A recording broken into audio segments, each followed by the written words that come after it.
Salut à tous, l'examen régional de français au Maroc approche à grands pas. C'est vrai, c'est une période de stress, de doute, mais on va souffler un grand coup. Aujourd'hui, on se plonge dans une super synthèse basée sur les contenus éducatifs de Alam et Français. L'objectif, décortiquer ensemble un plan de révision hyper structuré, l'outil ultime pour arriver totalement serein le jour de l'épreuve. Ces petits mots dièse à l'écran, le fameux un bac, l'examen régional et Maroc, ça confirme direct une chose, on n'est pas sur un cours de français générique. Pas du tout, c'est vraiment taillé sur mesure pour les lycéens marocains. Donc tout ce qu'on va voir aujourd'hui, c'est ultra ciblé pour cartonner spécifiquement à cette épreuve. Allez, on regarde le plan d'attaque. D'abord, on va parler des figures de style. Ensuite, on enchaînera avec les règles de grammaire. En 3, on regardera le vocabulaire pratique et on finira tout ça avec les abréviations. Un vrai parcours logique. On attaque tout de suite avec la première section, et pas des moindres, les figures de style. C'est littéralement la fondation de tout. Alors, pourquoi c'est si crucial de maîtriser ces fameuses figures de style ?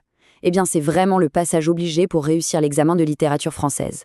Comprendre une métaphore ou capter un oxymore, ça débloque la compréhension de tous les textes au programme. Ça permet vraiment de lire entre les lignes et de comprendre l'auteur. Et en plus, ça booste considérablement le niveau lors de la rédaction. En gros, c'est la base absolue pour construire une analyse qui va impressionner. On passe à la section numéro 2, les règles de grammaire essentielles.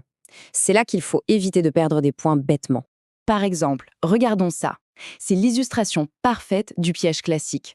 Confondre le « ça » avec un « s » qui marque la possession et le « ça » avec un « ccdi » pour désigner quelque chose. Ça a l'air super basique dit comme ça, n'est-ce pas ? Mais c'est exactement le genre de petit détail qui tape dans l'œil du correcteur. Direct. Une orthographe béton, c'est ce qui sécurise d'office la note d'expression écrite. Un autre énorme pilier grammatical, c'est le choix de l'auxiliaire. Est-ce qu'on utilise être ou avoir ? Pour ne plus jamais hésiter sur les verbes qui se conjuguent avec l'auxiliaire être, le programme propose une méthode géniale, la maison d'être. C'est une astuce visuelle, un moyen mnémotechnique vraiment redoutable.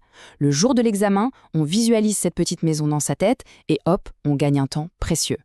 Section 3, on enchaîne avec le vocabulaire pratique, autrement dit, les mots pour le quotidien. On retrouve ici des thèmes de la vie courante, la monnaie, les billets, la carte bancaire, les fournitures de bureau ou même la routine matinale. Avoir un vocabulaire général bien solide, c'est un atout gigantesque pour l'épreuve de compréhension écrite.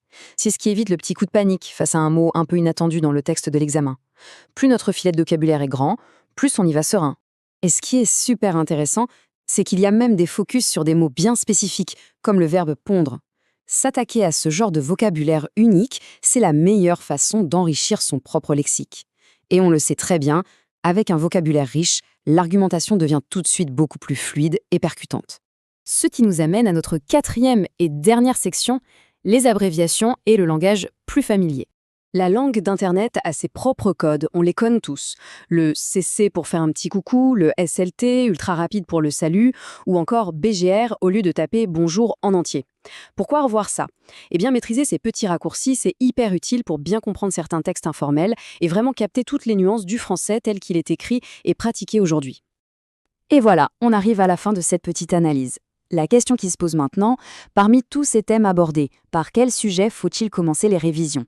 Le secret pour tout réussir, c'est de s'y mettre tout de suite. Il n'y a plus qu'à s'emparer de ce plan super structuré, de choisir un bon point de départ stratégique et de se lancer à fond dans la préparation. Bon courage à tous!